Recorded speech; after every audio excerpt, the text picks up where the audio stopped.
All right, it is Friday, and you know what that means. It's Free Hands Friday, and today is August 8th, and I'm Gene Perry, and this is Free Hands Friday number 24, and our guest today is Tech Enterprise's very own Gary Jibilian. Hello. What's Thank up? you very How much. you doing? Good. So, a quick word about Gary. Gary is a Detroit native. He's been out here for about however many years since you do it. Since now 18 is when you came out here. No, it's going to be 10 years next May. Okay, so you've been with Stick Enterprises for about 10 years, right? I started about a month after I moved out here and got situated, and then found a place up here near work, near Woodland Hills. So that's it started probably just right after Memorial Weekend, I think. So like beginning of June of '05, and then been there ever since, full time. Cool. Yeah. Cool. Let me start by saying, like, Gary's been very patient with me because I kept pushing out the date. It's gonna be this date, it's gonna be that date. I wanted to have a month of Enterprise. He's laughing right now because he's like, Gene, but I'm trying to make right by you, Gary Jibilian, because you've been so gracious. So everyone is really there's a lot of buzz on the Stickus. There's a lot of buzz on the Free Hands Academy site. When's Gary going to be on? When's Gary going to be on? Gary's on, and so I'm stoked about that. And so I suppose what I kind of want to do is get the question out of the way. Like, tell us a little bit about how you started at Stick Enterprises, and then we'll get more into like stuff with like the NS specifically. But tell us a little bit about how. Actually, let's go back even a little bit further, if that's okay. Let's talk about just music in general, like when you came to music, what instrument you came through, and how you got started. Yeah, that's way back when I was around 5 years old. I was obsessed with drums and drummers. Any drummer I'd see on TV, I was just like zoned into them. It was just like fascinating instruments. So since I was five, I was even though I didn't have a kit at 5 years old, I was always banging on stuff and just coffee cans with pens and stuff. And then my brother's like, before he destroys the house, we need to get him like a practice pad or a snare drum with some drumsticks and let him at least bang on one thing. And so that's what happened was I'd say that throughout high school, then fourth grade, I was taking I was the band the drummer in high school or junior high, elementary up until high school. I was the drummer in a private Armenian school that I went to, so it wasn't a big music program. So I was always the designated drummer, So took formal lessons at age 12 on drums, and then bought a kit years later and had a mix and match kit from whatever I can get, from my buddies, and borrowed this and that, and I had a Godzilla weird kit, and so then bought a real Pearl double bass kit, 13 piece, saved up for it for like 9 months, put it on layaway, and then I was all, what's that? 13 piece, as in like, does that include like cymbal stands and like? Oh no, that was probably just the drums. It was like a 10-inch down to an 18-inch floor tom with two double kicks, and the snare. It was and the rototoms. Then it was crazy. It was just the bigger the better, But then I was a metalhead, and totally into Slayer, Judas Priest, and Rush. Rush and Slayer are my two favorite bands till today. If I had to pick two, so that's how diverse I am with my musical genres.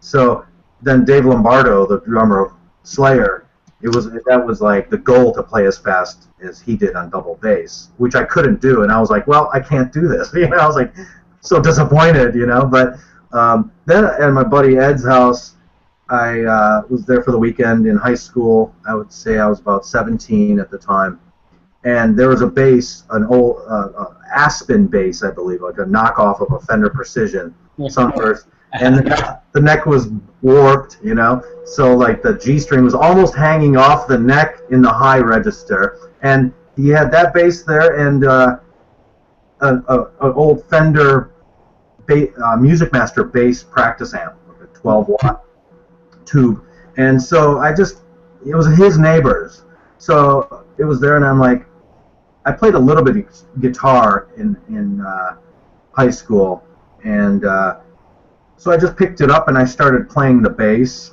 and I just thought I can do this. So I started playing whatever Iron Maiden licks I knew. I think the first thing was the Trooper, you know. So I was like really hooked on it, and then it was all bass, bass, bass, and probably. Now, was there something like kind of was there like a band that needed a bassist, or was there somebody that needed a bassist?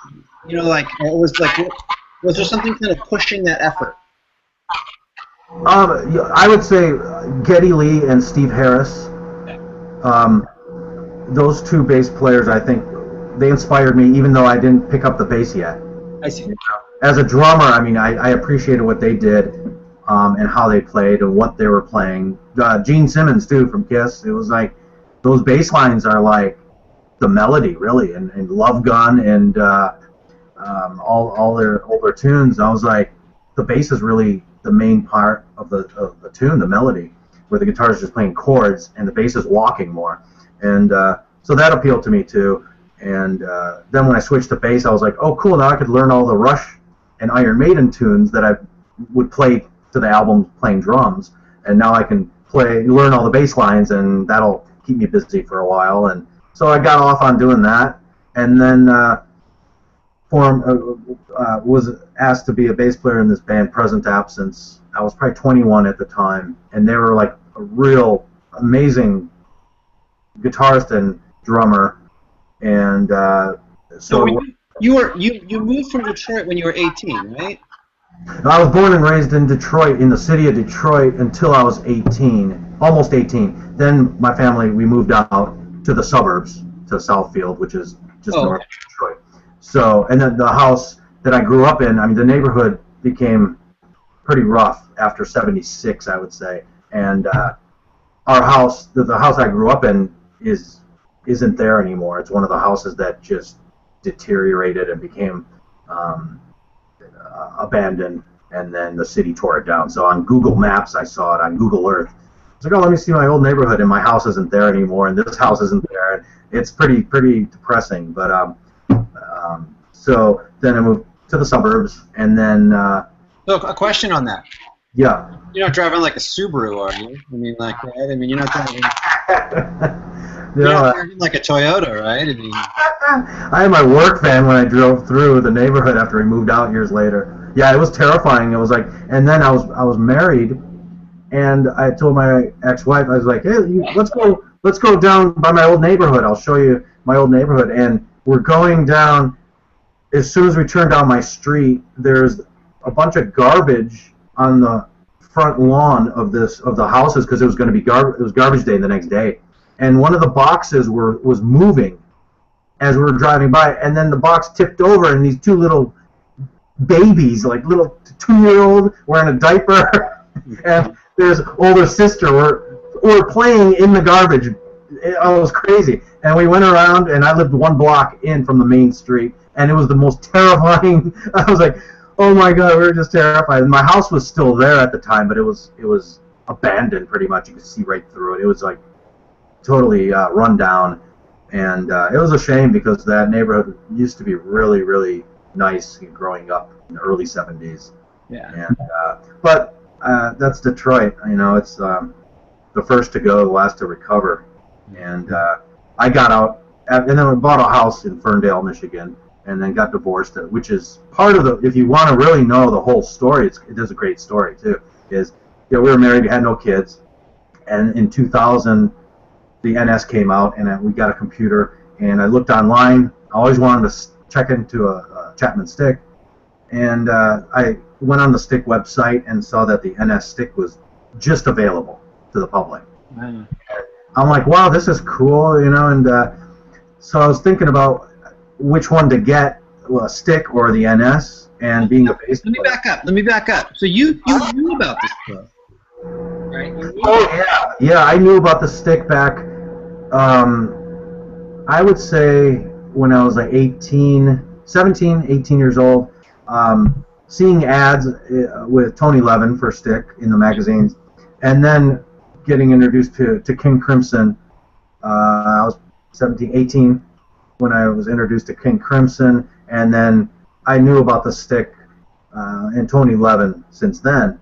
So, and at one time I saw a Chapman stick laying on the counter of a used record store, vinyl record store, you know, in Detroit. And, yeah, it was one of the guys that worked there, the owner of the place, was a stick player. I don't know who it is, but it was laying there, and that was the only time I ever saw one in person. And you know, you couldn't go to the music store and check one out. So did that kind of set something off? I mean, was that like? Yeah. That also was that was like a picture in my mind. I always had a snapshot in my head of that stick laying there, and then I was like, I wish I went up and checked it out more and asked about it. But then years later, I'd say 1999, 2000, around then, Gordian Knot, Sean Malone's Gordian Knot album came out, and that just blew me away. I listened to that for like every day for like 2 years, seemed like, and that just made me really want to also do something different and start my own project again, because I had Present Absence was a real technical metal band with originals we had, and we opened up for Atheist, Gorguts, and Cannibal Corpse back in the day, and we played a couple Coroner tunes and the Atheist tune, and the rest were real technical metal original songs. I played on 4-string and 5-string bass, and Gary, who was that in Gordian Knot? Sean Malone, and Sean Malone. Sean Malone. It's mainly his project, I believe, and Sean Reiner, the drummer from Cynic, Trey Gunn, and Ron Jarzombek, amazing guitarist. Johnny Young plays stick on a few tunes. So it's mainly Sean Malone playing stick and fretless bass. And it's all instrumental, and it's very progressive, a real unique sound at that time especially. It was real fresh. And so that was another thing that really made me want to make the plunge and get a stick or an NS, and then I figured the NS would be less of a learning curve, considering the tuning. I played 5-string bass, and it's the same tuning, just getting used to 3 higher guitar strings. And so that's what I did. I put the order in, and 8 months later I received my first NS, and I already started writing riffs on the bass tapping on my 5-string while I was waiting to get my NS. So I all of a sudden just started writing these tunes, and recruited my drummer, Todd Glass. We played in a working blues and R&B band for years together, and he was interested in playing drums. And I said, this is great. You know, a duo with NS stick and drums is a good start, you know. And till today, that's really that works. My main duo. It's to see how far I can take it, especially now with Midi and looping and everything. But so I wrote 7 original tunes, and we went in and recorded the 7 tunes, and came out with my first CD, Galaxy Rodeo, which came out in April of 2001. And then we started really gigging.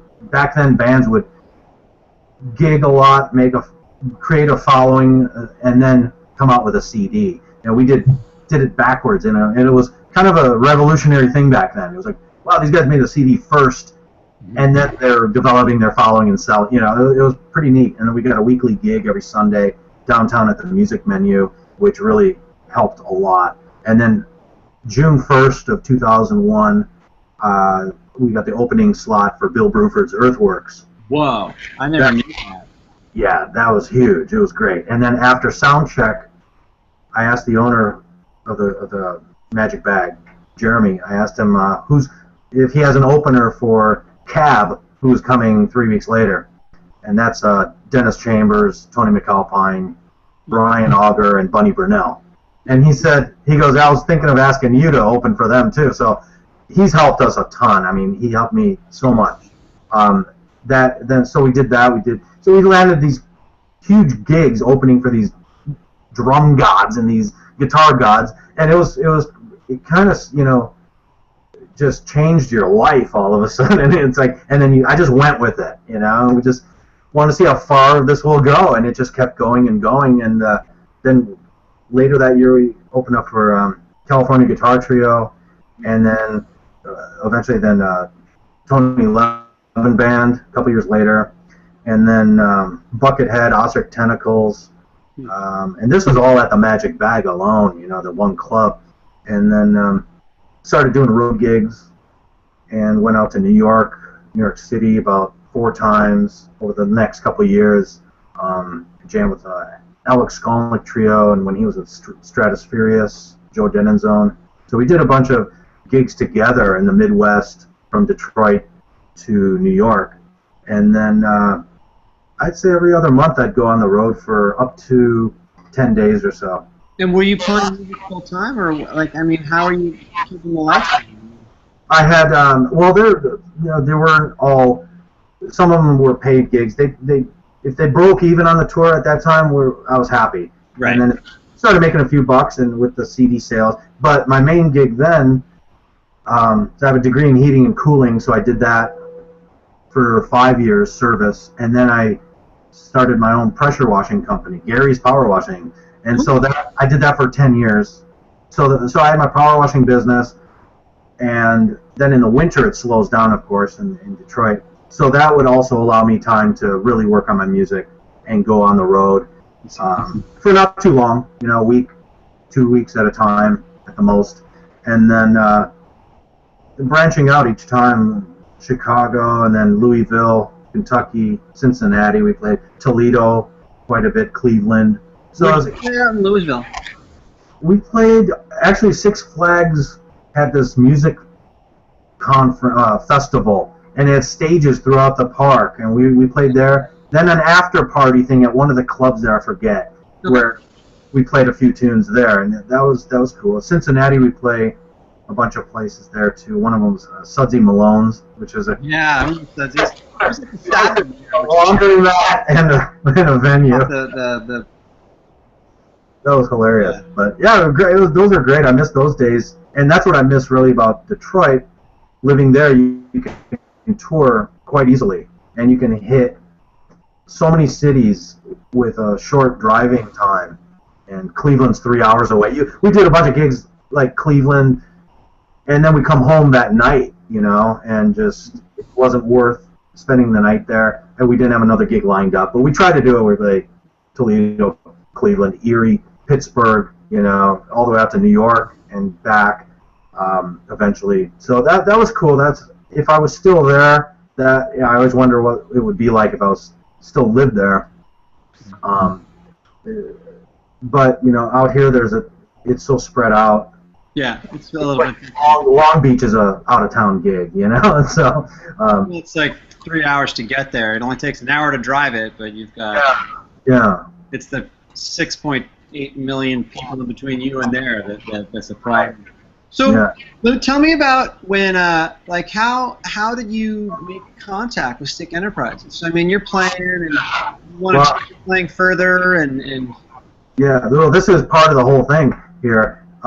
So they've been on my email list when I was in Detroit since day one. I had an email list there, and Utah would respond once in a while and with my updates that I'd send out, and she'd congratulate me on certain gigs that I had, and this was back in 2004, and my wife at the time, we decided,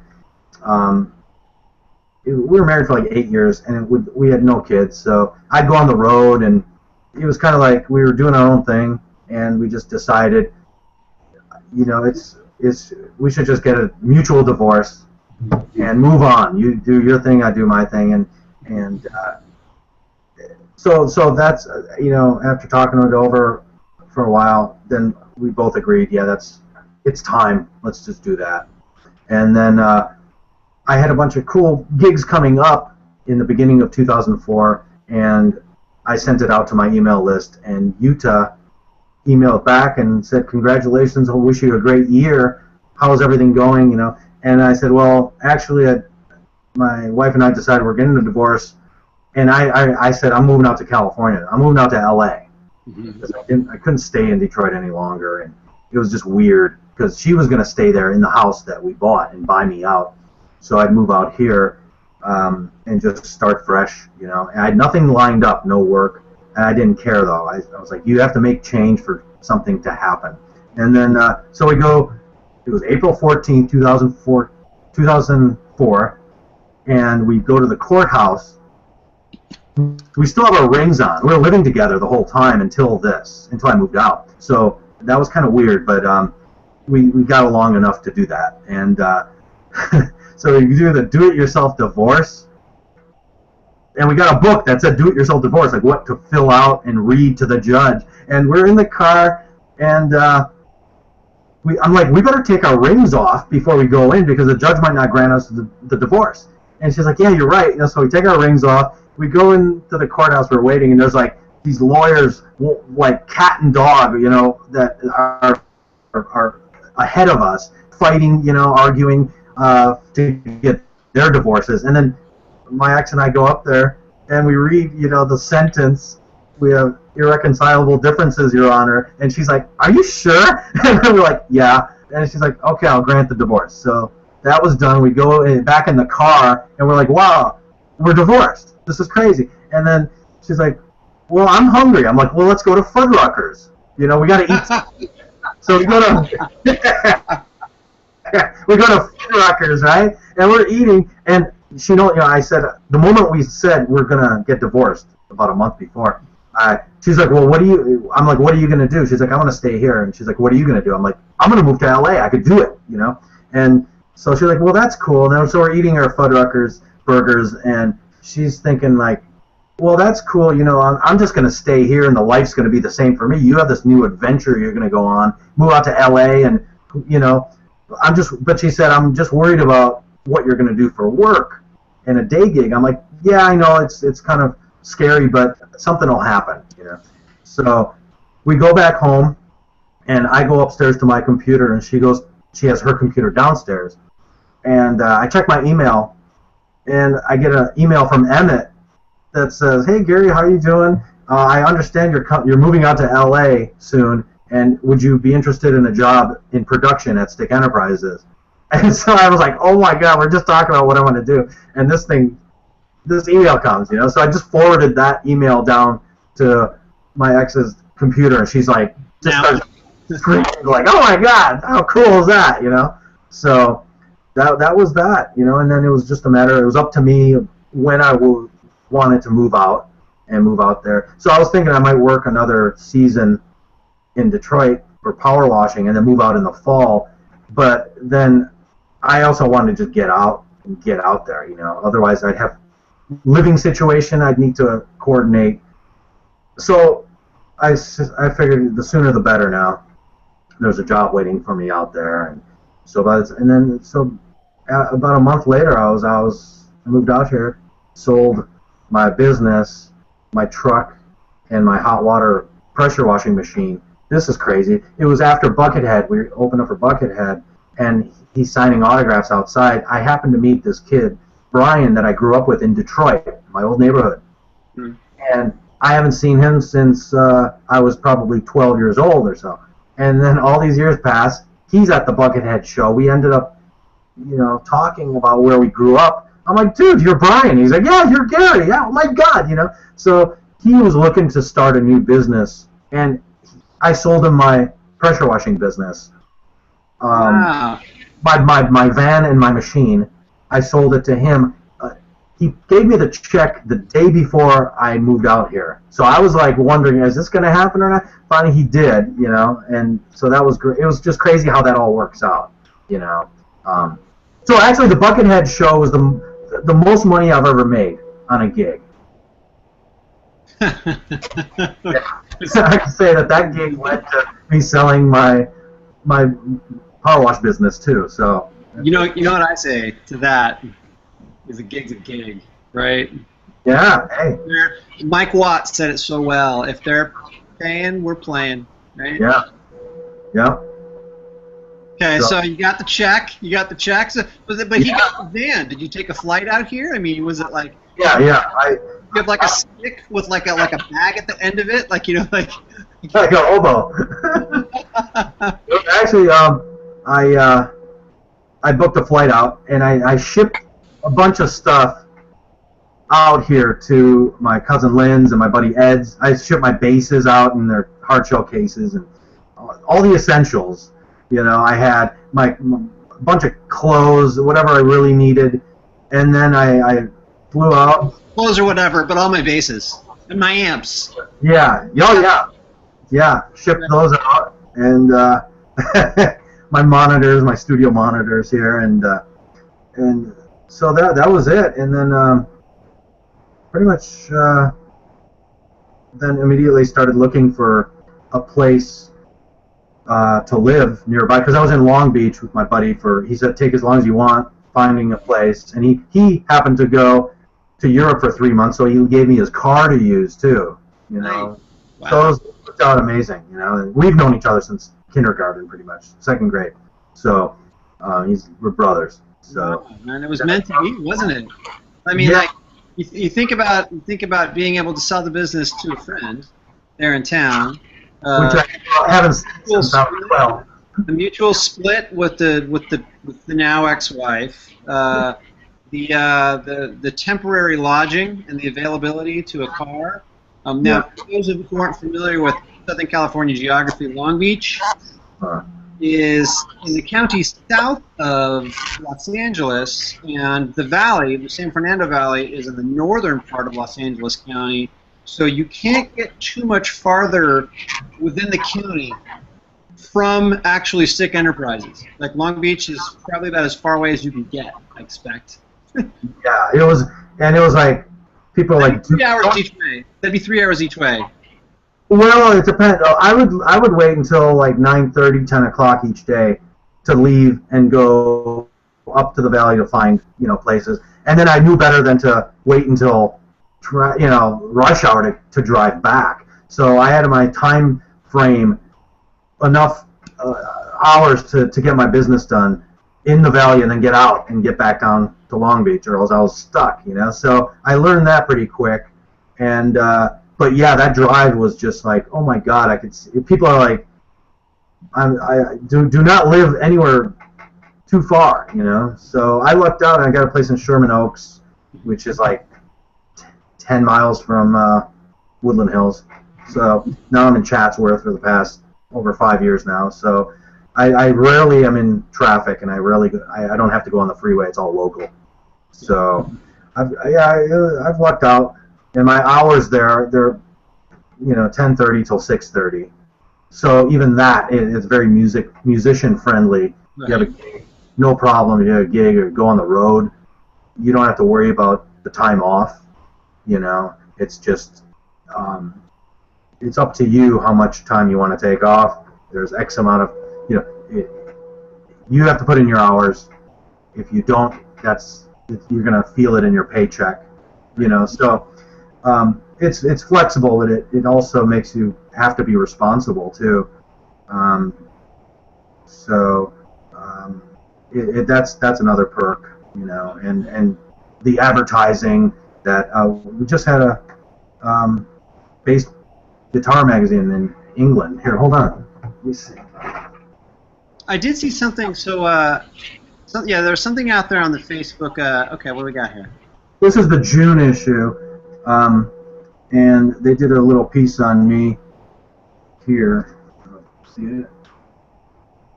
And then Emmett also put a half-page ad. And hold it real still for us, Garrett. Hold it real still, and hold it there for about 2 or 3 seconds so we can see it, because we want to see it. That's the ad, half-page ad. Okay. Thanks to Dan and Greg also for helping out with this, designing the ad. So that was really cool, and this all came about just by a chance meeting with my buddy at NAMM, Bob Nalbandian, who introduced me to the editor, and the editor's like, send me an email, we'll get a piece on you, in the upcoming issue. So he actually did a piece on me in April, featured Emmett, what Nick Beggs interviewed him before, and he ran that in the May issue, and then the June one is this one. So that was pretty cool. Just that's from hanging at the Hilton after parties at NAMM. Right place, man. Right? Yeah, and that was actually the night I think you guys had the stick night up the road. Right. And I couldn't make it. Was too far of a walk, and I was just there. Everything's happy. I keep meeting people. So that was at least the typical thing at NAMM that happens. And another cool thing, my buddy Bob Nalbandian, he used one of my tunes in his new movie inside the LA metal scene from the 1970s till '81. That's the first part he's doing. He's doing 2 more parts, but he used one of my tunes as a background during Lars Ulrich from Metallica during his interview. So that was even cooler. He was going to put it at the end credits, but then watching the movie, my girlfriend was like nudging me. I'm like, what? She's like, it's your tune. It was during Lars's interview. I'm like, I didn't even notice, because I wasn't expecting it there. So that was pretty cool. So that also has gotten me to get back into submitting my music for licensing and film and TV. You got to do that. Yeah, I've done it for so long and then just took a break because I just kind of got burned out. And now this made me go back into doing that. So getting in touch with music libraries and people that I know personally, and getting back into that. So. Okay. So let me ask you. It's fun to hear how you were on the other side of the country, and then all of a sudden, now you're in LA and you're working for Acoustic Enterprises. As you've come to know the NS, which is kind of an anomaly for guys that just play the 10 and 12 string sticks. It's very different. How did you? What has changed with the instrument since you've been there? Let's start with that. With the NS? Yeah, so tell me kind of the evolution of the NS. Sum it up for me. Well, I would say the biggest change is the rails. We went from the jumbo bass frets, like bass guitar frets, to then the graphite necks. That was the other thing. From Wenge wood originally to the graphite necks. That's when I started. And then we went into the dark bamboo necks and Wenge necks. That's the 2 we offer till today, with the smaller rails, which now the stick models also have too. We're converting over to that. So it's more like the traditional rails that the stick had that come up to a point. So that it feels different a bit. It took me a while to get used to it. But I don't know if I even have a preference between one or the other. I think you just get used to whatever you're playing after a while. It's then you don't notice the little differences that you did at first. Mm-hmm. But I think with the rails, the first thing I noticed though was you really get to know where the notes are. You feel they're more exact under your fingers because it comes up to more of a sharper point. So that was the biggest difference. And then other things as far as features, it's really the different woods we're offering. Now we have walnut, maple, ash, swamp ash, which is lighter, and Wenge. Wenge, okay. So there's and then the cool thing, my favorite part of the job is for the past almost 4 years now is dyeing and staining the instruments and putting the high gloss finish and buffing it up to a high gloss. So that's the most rewarding part of my job, I'd have to say, where if all goes well at the end, you buff it up and it looks beautiful. So now have you ever had one where you had to go to the boss and be like, it didn't work, it's like vomit, it just did? Because when I was there, I was probably last year for the FHA, and there's this beautiful kind of pumpkin finish. I think if you guys were calling it like pumpkin or smoked pumpkin, you had. Yeah, I remember that one. That was up there on the Hot Shots page, and it was beautiful. The color was gorgeous, and the finish was gorgeous. It looked nice. So I always kind of dig in the dirt. So people have kind of come to expect that of me. So what I want to hear is about your shittiest day at Stick Enterprises, where you had to go to and just be like, Dude, I'm so sorry. There's been many days where like when I first started too, I'm a perfectionist to a certain degree, with whatever job I have to be is good. I have to be awesome at the job I do, my day gig, or else I can't get into it, and then I don't care, like with me, I don't think Emmett would have you there unless you were that way, right? I mean, to a point, I guess, yeah, I guess, yeah, it's a good thing to be when you're working on these instruments. So it's there was days when I screwed something. I drilled through a body, drilled all the way through a body. Like, oh man, and I just feel like just quitting right there. Like I gotta go. I'd punish myself the next day. I wouldn't come in just to like reset my brain. Like what's wrong with you? But eventually, you don't realize it happens to everyone when they're starting out. And then I did this. I remember. Then you start getting good at covering up your mistakes. Yeah, so that's when I knew I was getting better, because I handed Grace an instrument, it was a bamboo, and I almost drilled through the back, but then I repaired it, and it was fine, and she didn't notice. I'm like, oh really? They're like, oh, you're getting good enough to repair your screw-ups. I'm like, right on.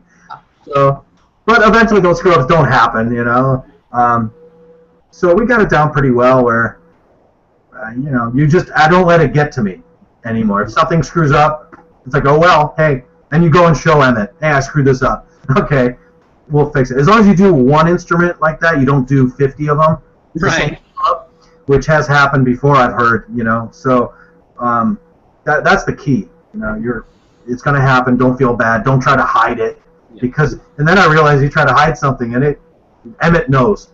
Every instrument goes to him at the end of the line, and he'll come back and be, what happened? And he'll even tell you what he knows you did. So it's not even worth it. Yeah, you can tell him now. You can tell him later, right? Yeah. So I just might as well tell him now. So like the Emmett tax. Yeah. So and then we get instruments that come back, and they get torn apart. And you think that's when I realized too, there's no hiding anything because we take these apart, and he's gonna, someone's gonna see this mistake that you tried to cover up, so it's not worth it, So that was pretty early on. I realized that, and because you're Had you done luthier work before? I mean, had you worked on guitars before, or like? No, not at all. But I was pretty handy at, good with your hands. Doing heating and cooling, you have to be mechanically inclined to a certain point. And then pressure washing too. That was woodworking too. The only time I've had to deal with staining and working with wood, but it was like decks, some furniture, like outdoor furniture. But just the operating a sprayer, which I had for a while, HVLP, which is what we have now, to do decks. Just the finesse of it, and the handling of a high pressure wand at 3,000 psi, and making it look easy, So that kind of applies to what I do now with the staining, with the finishing, and the spraying of the high gloss. So that's everything else I was taught, and you either are good or you're not, with working in this type of job. So, but you can get better too. It's not like you can't learn, but some people just can't work with their hands, and other people can.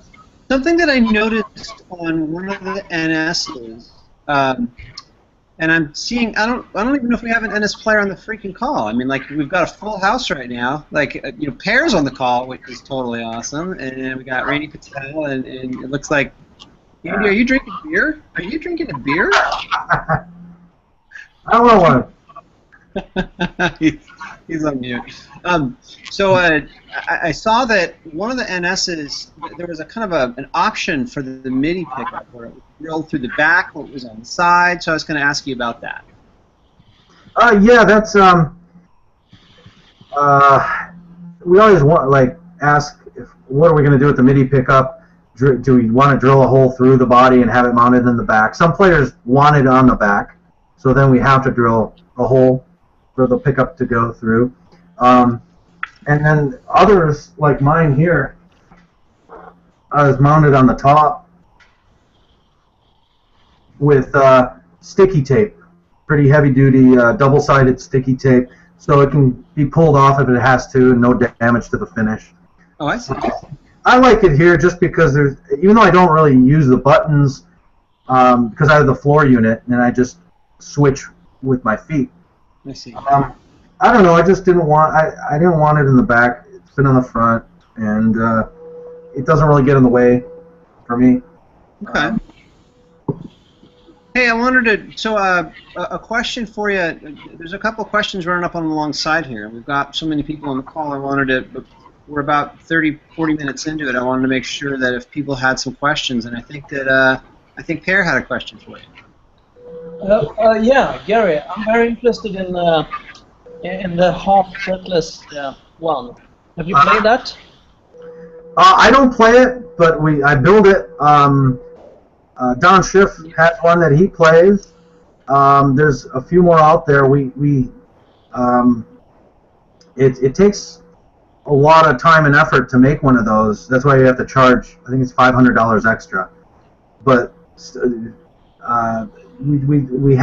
we're taking orders for them, and so if you call Monday and put your order in or whatever, we could reserve one for you.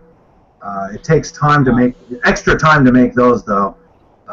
But we have a half fretless Chapman stick that we're going to make soon, and another an NS order, I believe, for half fretless that's almost confirmed.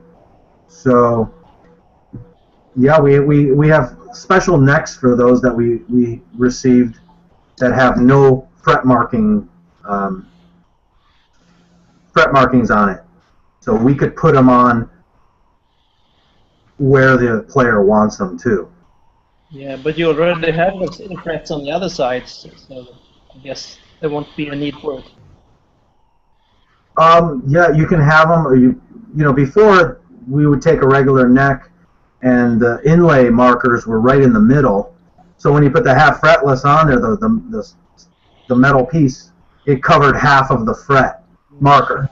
So now if we leave it blank, then we could put it, you know, where we want to, more in the center of the lower half of the melody string. And there's side markers too. Yeah, but since the NS is obsolete now, it's hard to know what would be the best. Order a half fretless NS or order a normal stick with like kind of 4 fretless and the rest fretted and like a custom setup. Maybe that would be a better way. What do you think? I'm not sure. You got garbled up a little bit there too, but what was your question again? Yeah, do you have an opinion on what would be the best? What would be the better instrument for half fretless NS or a grand with 4 fretless strings and the rest fretted? Oh, I see. Comparing the NS fretless to a stick fretless. Yeah. Or do you have some playing technique points? I wouldn't be the best person to answer that, because that's like more of a player's preference. You know, you can ask Steve Adelson. I know he has at least 1 half fretless, and Don Schiff plays both stick and NS. I play NS only, really. And the only time I played a half fretless is when I set them up at work. Okay, Yeah. thank you. Yeah. I'd say both of them. Get one of each. Oh yeah. And I'll back it up with a bunch of Thanks for the advice. So if I put my order in on Monday, like, you think like what, 2 weeks, 3 weeks? No. For what? Or 4 weeks? For a response? you know what? I'm not going to pick on like.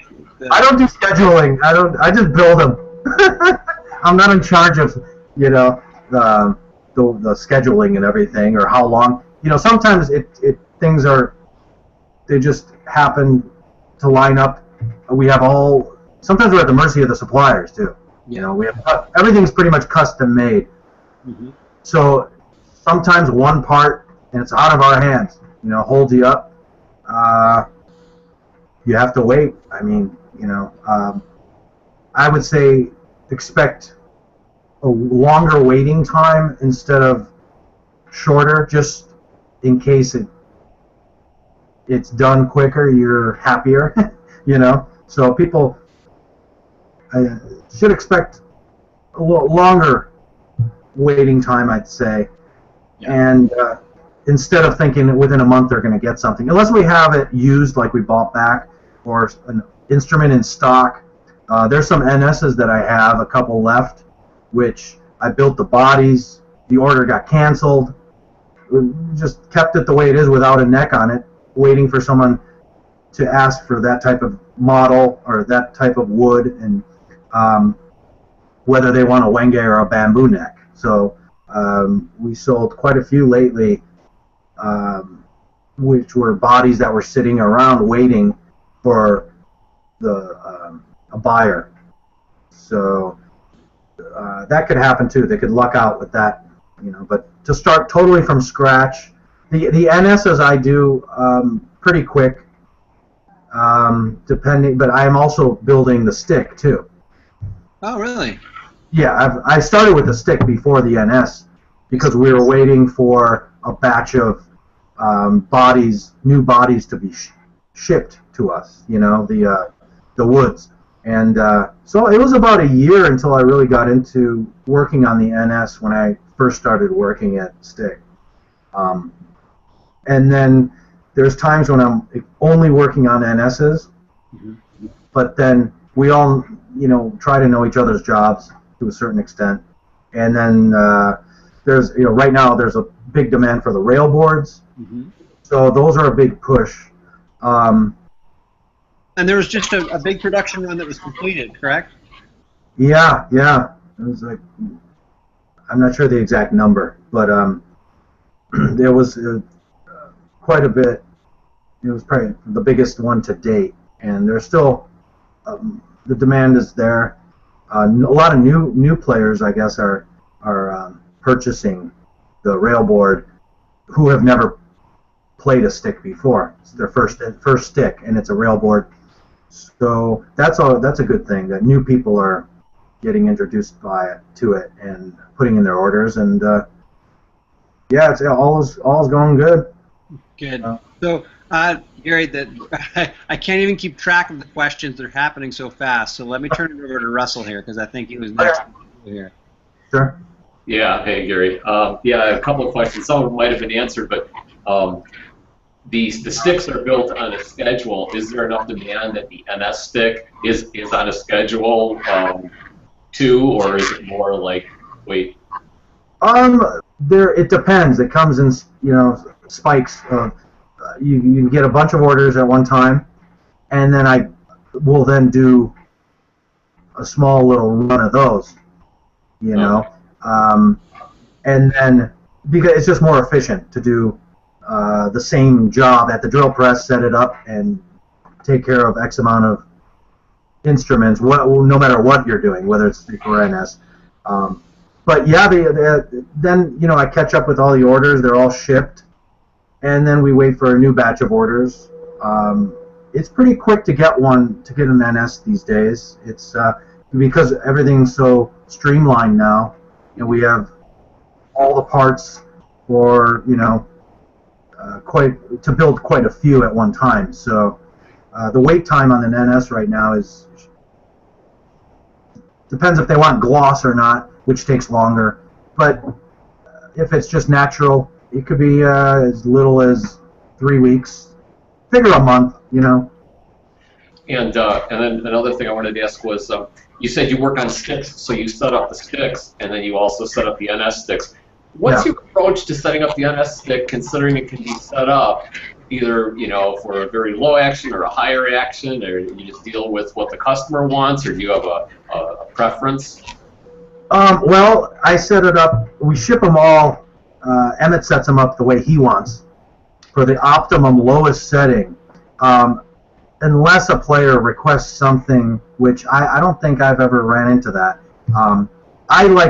He sets it up lower than I normally like to. So if I set it up the way I want to, he's going to correct me and say it's too high. So I have to predict what he wants, and I'm still learning. There's still little things he'll tell me that I keep learning, and I do the preliminary setup, and then I give it to him, and I have to anticipate him doing the final filing of certain frets. So I have to ignore, like if it buzzes here or there, don't worry, don't set it up high enough to where the buzzing goes away. Let it buzz a bit, because Emmett's going to fix it by filing the frets in front of it, So you have to know what to ignore and let him do. Otherwise, he's doing twice as much work and correcting what you did to have it his way and then doing his repairs. So that was the biggest challenge, the biggest challenge, the most intimidating thing for me was setting up. And it took a while for me to get it, but now it's pretty much there, Some people at work do it much quicker, and other people take longer, So, but then the railboard sets up really, really nice and very quick. They're so uniform that it's pretty amazing comparing setting up to the wood instruments compared to the railboard. The railboard is just so exact, they're very close to each other as far as the way they're gonna behave. So those go pretty quick, the setups on the railboard compared to the wood. So I think Rob had some questions for you. Okay. Yeah. Rob, you there? I'm here. What you got, man? Well, first of all, I know Emmett does people's charts, so were you officially born under a fortunate sign? Yeah, it's funny. We were just talking yesterday. He's going to do my chart. I'm born on July 29th, so I'm a Leo. And, yeah, he's going to do my chart soon, and it's pretty amazing talking to him about astrology and the zodiacs and all that. And it's my girlfriend actually is more into it. My girlfriend has the same birthday as Emmett, and they're born hours apart, so she understands that stuff more. And he's going to do her chart too for her birthday. She doesn't know this yet until she watches this. So. Yeah, they could talk for hours about this. And where for me it's interesting, it's cool, and then I don't know. I'm a Leo, so I get the awesome horoscope every day. It's like maybe once a year it'll say much money today, but every other day it's like, go have fun. You're You're lying. Go rule the kingdom. Yeah. Go have fun. Cool. What else you got for us, Rob? Because every day is a good day for Gary Jibilian, right? Being a Leo. Well, I was going to ask, you're talking about getting into licensing your music for television. Have you been able to hook up with... Say what? Yeah. Go ahead. Have you been able to hook up with Kevin Keith about that? No. It'd be great to talk to him about it, though. That's a great... Thank you. Thanks for reminding me that.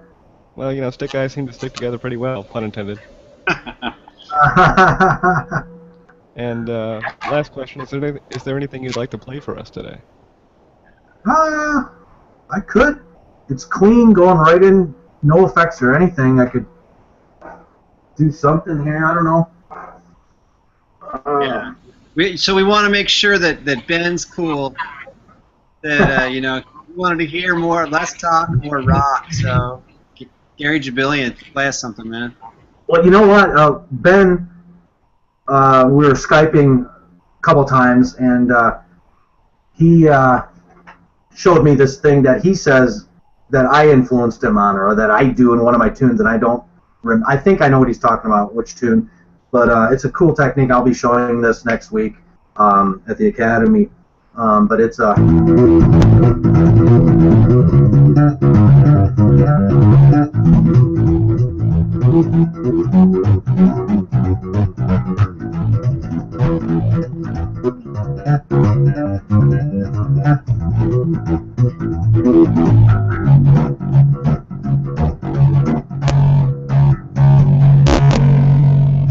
that just as one little... Can you see this? Yeah, I was going to say, point your that's better. That's better. I was going to ask you to point your camera down a little bit, but what you just moved there, and that we can see it. We can see the full grid now, which is great. Perfect. I'll stand in this weird position. Okay. But yeah, so that gave me just that one little technique there. It's real simple. It probably everyone does it. I don't know. I just never. I'm taking that to the max that I can. So it's a pretty new technique for me, which leads to, I always think of riffs, you know. So then I went.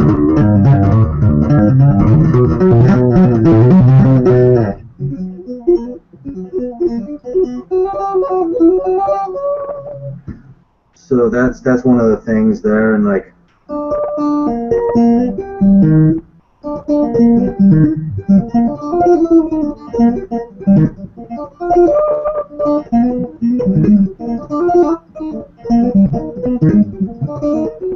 Yeah, whatever. But it sounds great, man. It's something. You know, for the guys that play the stick, it's interesting to see that left hand in the same range. yeah. And some stick players do that. There's some guys that do it. I'm not one of them, but I'm always fascinated by that. Now, do you have the damper on or the damper off, or do you have a preference there? How does that work? I have the damper on, engaged, pretty much all the time. And the other thing too, like, see, Emmett thought that I was a guitar player, so he shipped it out the major third tuning, and that's the way I learned it. And there's benefits to that. There's benefits to the straight fourth, which is what most players play, and Don plays straight fourths. I'm almost positive, and he'll be teaching that. I'm going to teach in the way my tuning is with the major third, and the benefits of that, mainly with fingering. You could freeze up. It frees up my pinky and all four fingers on the melody string. You know, so there's advantages to that, and there's also the which then there's playing this with your left hand.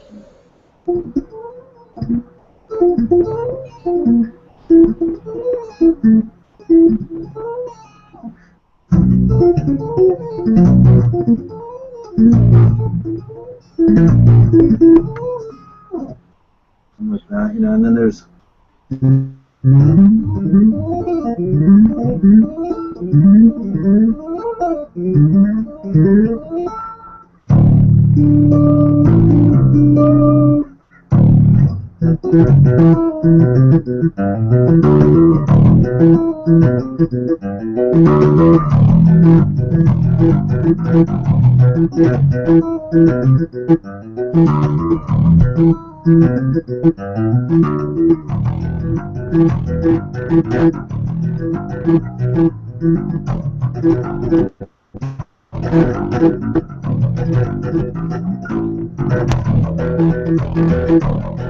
another thing I like about it is this.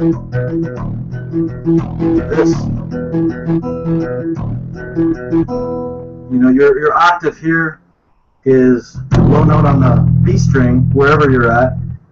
Is the octave, higher octave is there that you can hammer on with your pinky.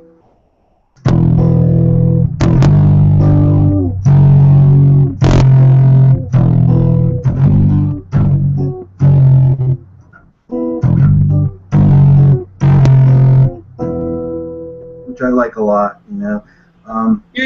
Tell us about your tuning really quickly. So tell us about, like, so for those of us that don't play an NS, or for those of us that do, maybe kind of talk us through how you have yours tuned, and maybe some of the chords, something that you find, or the techniques that you see that are the benefits of that tuning that you use. Yeah, it's a tune Beadgcea. So the thing I like about this tuning is how it frees up my right hand more, and so I don't have to bar chords. If it was all straight fourths, I think I'd have to bar more chords with my right hand. I don't know, but I like the way the octaves land here.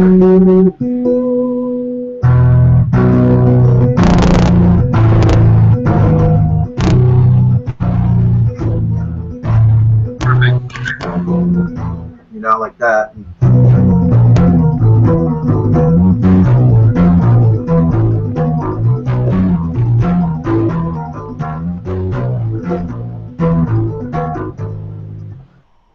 So there's a lot of really fun comments. The comment that I like best, which was probably Rob, is that G Plus can possibly track how fast you're playing. I don't have the technology yet, Gary. Sorry.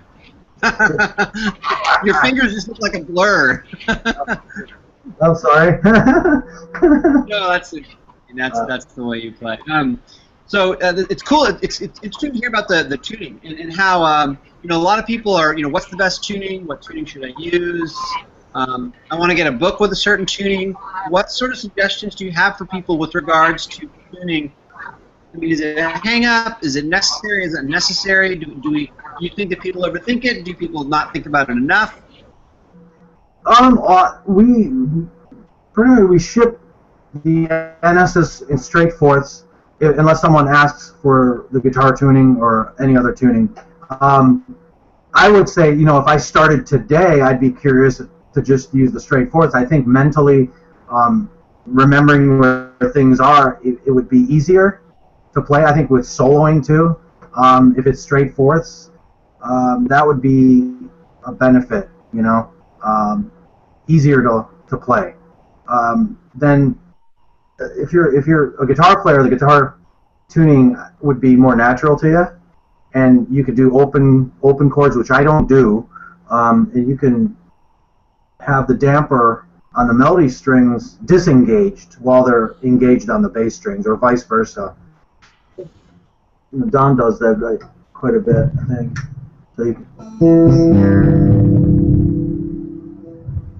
So the bass is with the melody strings. The damper is not engaged, if you want, or vice versa. Yeah. Okay. But I think straight fourths is if you're starting out brand new, and you can change it with no consequence. You know, you don't have to re-intonate anything. It's just one fret. I see. You know, it's just a half step, so it doesn't change anything. You change it in between tunes if you want to play one in fourths, another tune in with the major third. So it's not like you're committed, more like you are on the stick, where you have to readjust the bridge and the intonation. So it's pretty versatile. It's very versatile instrument. You know, I think it appeals to a pretty wide range of players nowadays. I think the 8-string isn't as crazy of an instrument now, because there's Schecter and Ibanez are making 8, 9-string guitars. You know, and bands like Animals as Leaders has really promoted the use of 8-string guitars, how it's not as alien as people used to think, and what you can do with this many strings. So it's definitely acceptable now. I think the NS is acceptable now more than ever in any situation, in band situations, and it's caught on. Yeah. So let me ask you, because we're coming up on time. I want to make sure that anyone that did have a question got to answer it. My question is always kind of for the new NS player, for someone who's just coming into the NS. Like, what sort of suggestions do you have? What recommendations? You know, like, I'm on the fence about an NS. You know, like what sort of guidance could you offer somebody? Well, if they already play bass, especially if they play 5 or 6 string, they're going to pick this up and immediately start playing. I think any player, no matter what instrument you play, you can pick up an NS. If you've played any guitar or bass, you will be able to you'll be able to play it right away. Whereas, you know, the learning curve on a stick, I know people are intimidated to even play one. You know, they don't even want to try it. It's like, here, try it. You know, I've had that with the NS too, but I've had other people. I'm like, just try it and you'll be surprised. You know, and then they're like, oh yeah, this plays just like a bass. You know, and they can't believe how low the action is. I would say you just get it. You know, I ordered mine without seeing it, being able to play it. You just kind of know you'll be able to play it. You know, if you play bass, especially if you're tapping, it's like butter. You know, it just plays like butter. So there's nothing bad about it. It's just get it. Yeah. I'd say get it. Yeah, there's a lot of, you know, because they're not available immediately. There's a, you know, it's a big first step, right? You know, it's like however much, $2,000, $3,000. You know, there's shipping, there's tax, strings, instruction manual. You know, do you think there'll ever be like a Gary Jibilian like NS player book or something to that effect? I mean, I could see that happening. Ben's been going over back and forth with positioning of chords and notes, mainly on the higher level here, on the higher strings. And so it's a matter of me putting together what patterns that I have and putting together something. You know, it doesn't have to be 100 pages or anything. You know, I think it'd be nice though. There's definitely. I'm hopeful that you and Ben can work something out, or whoever, you know, in the NS community, because there is this great opportunity where if people have something that's printed, and there's probably not as many tunings for the NS as there are for the Chapman stick, you know, it might allow for people to just kind of approach it with more confidence. Well, yeah, that's the thing. You just one little thing can open up so many ideas. This is like what Ben's showing me the little thing. That day later on, I wrote couple riffs out of that style, and then now using that technique to to play other patterns, you know, and just one little thing can lead to hundreds of other ideas. So that's the thing, and that's what I'm going to teach next week mainly, is how, you know, the variations of doing what I already do and how it led up to that, certain riffs. I remember when the first riff I wrote was for Disappearing One, or one of my tunes. It became a tune when I first got my first NS at Steve Oz's store in Ann Arbor, and I just had to plug it in. I couldn't wait till I got home. So I'm like, can I check it out? So I was there for about an hour, I think, just playing it in his store and looking, trying to figure out where the octaves were, and that's where I found out. Well, that's that octave there. Okay, then I was like, oh, there. I'm like, that's a riff right there, you know. So that became that. So that's a technique.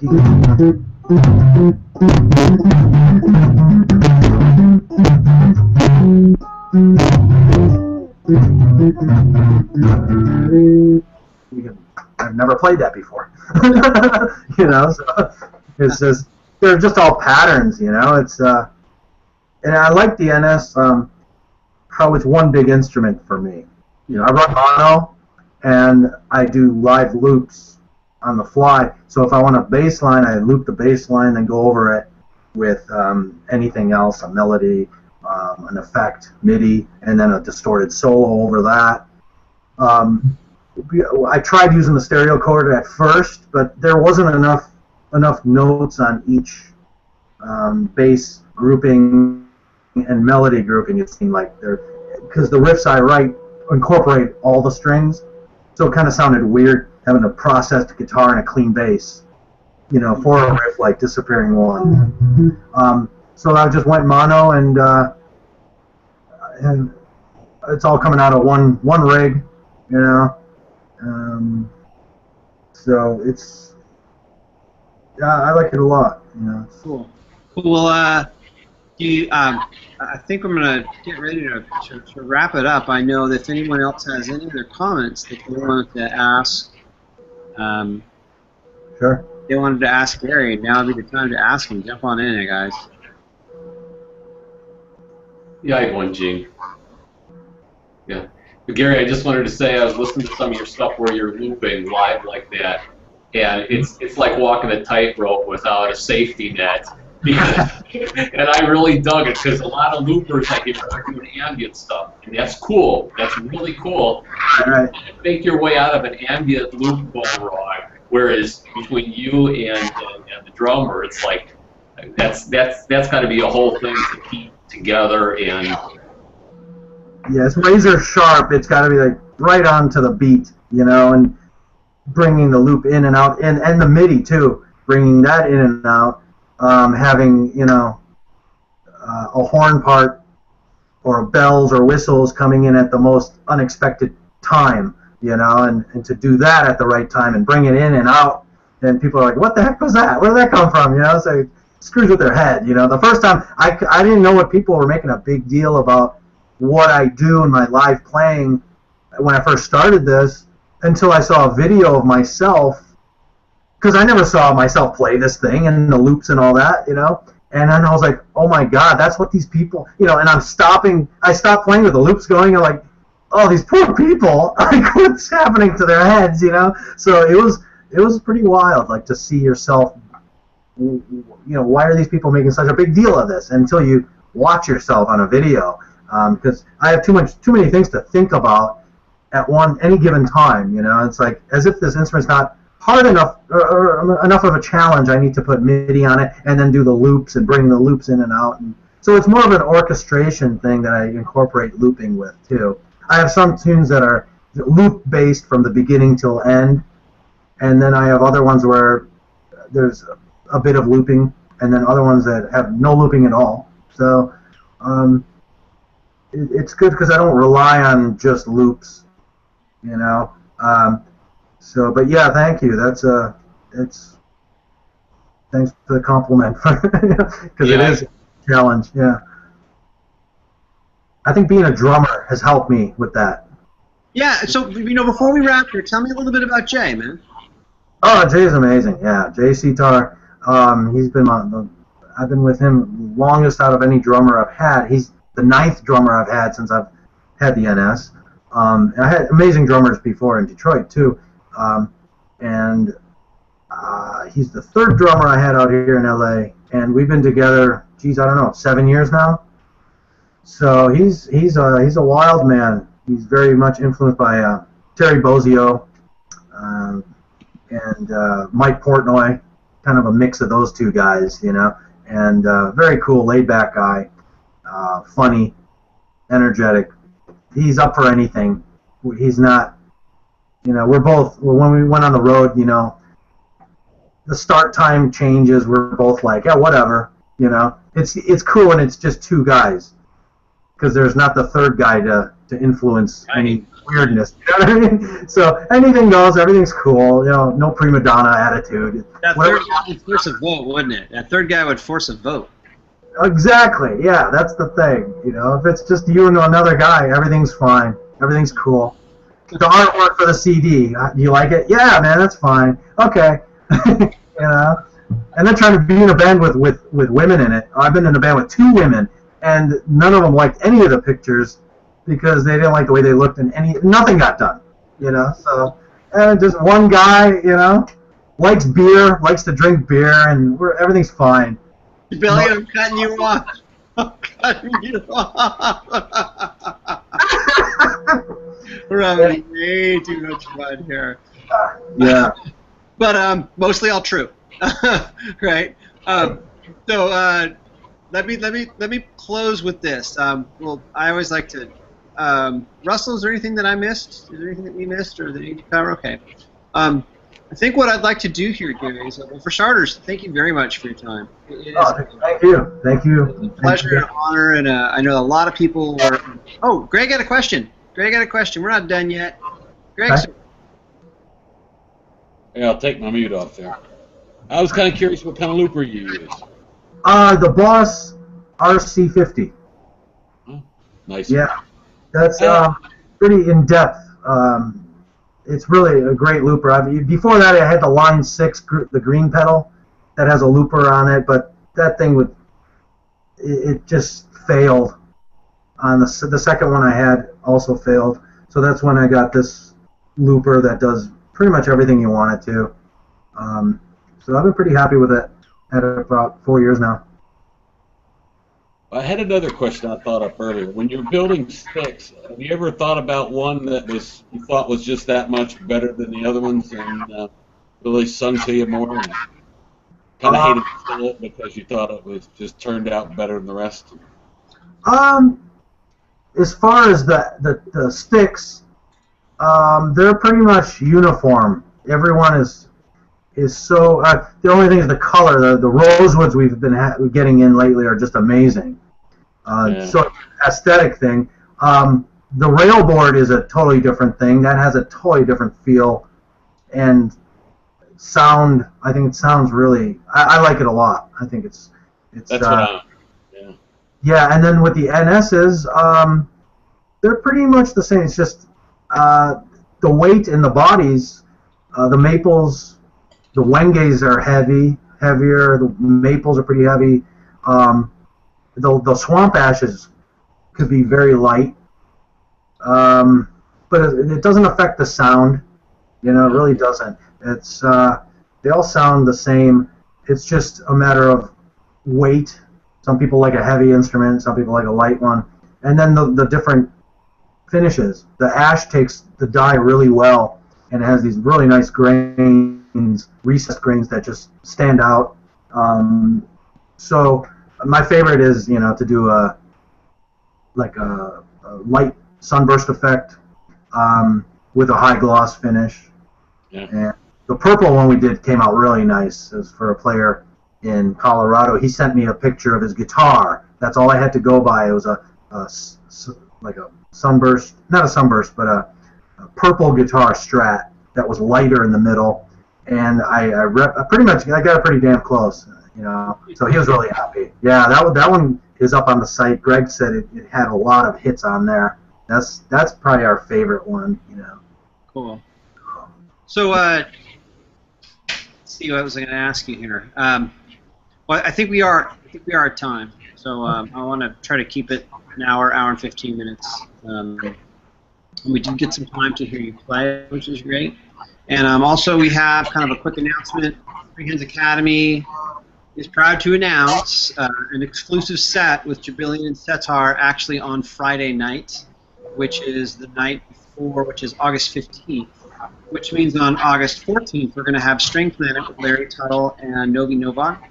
And then the 15th, we're probably going to have a set with you and Kevin Keith. So Kevin Keith will probably play. And then we'll let you guys blow it up. Brilliant Setar on August 15th. And then August 16th, Steve Adelson. Help me out here. Greg Howard, Bob Culbertson, Emma Chapman, Dale Asher, Kevin Keith, Gary Jibilian. You'll do a set as well. Don Schiff, of course, and then actually we'll get the opportunity to see Dan's documentary, which will make all the stickists cry. So now, have you seen that yet, Gary? Yeah, I saw it online, I believe. If that was the same version, I don't know. It's always you got to see the 40-minute version. Oh, that one I haven't seen. Okay. No, you'll laugh and you'll cry. I mean, it's amazing to see, and I'm not exaggerating. Like, people were in tears. So. Very good. So thank you again for making it on the show, and Rob and Parrot, it's great to see you. Greg, Andy, Dean was in here for a while. Randy was in here for a while. Just a great crowd, and I think next week we'll probably do a live session from the Free Hands Academy. So it'll probably be us all hooting and hollering and having fun and playing stick, and maybe we'll get Emmett on there. So that'll be kind of fun. It'll probably be something kind of silly. We're not going to really plan too much. And then the last Friday in August will probably be some sort of review. I'll try to put together some video and share it out with people. And get it into a kind of social media video format for people to hear and see. So again, like really excited to finally get a chance to get a session with you, and looking forward to seeing you next week, and looking forward to hearing more music, and thank you for all the fantastic work you do on all these beautiful instruments. They're fantastic. Thanks. I try. Cool. Yeah. Cool. Thanks a lot, Gary Jibilian. All right. Gary approves of this message. All right. Great. Okay. Well, listen. Happy Freehands Friday, everyone. We're going to hang on the call with Chapman a little bit afterwards here. But for those of you out in YouTube land, thanks for tuning in. Bye now.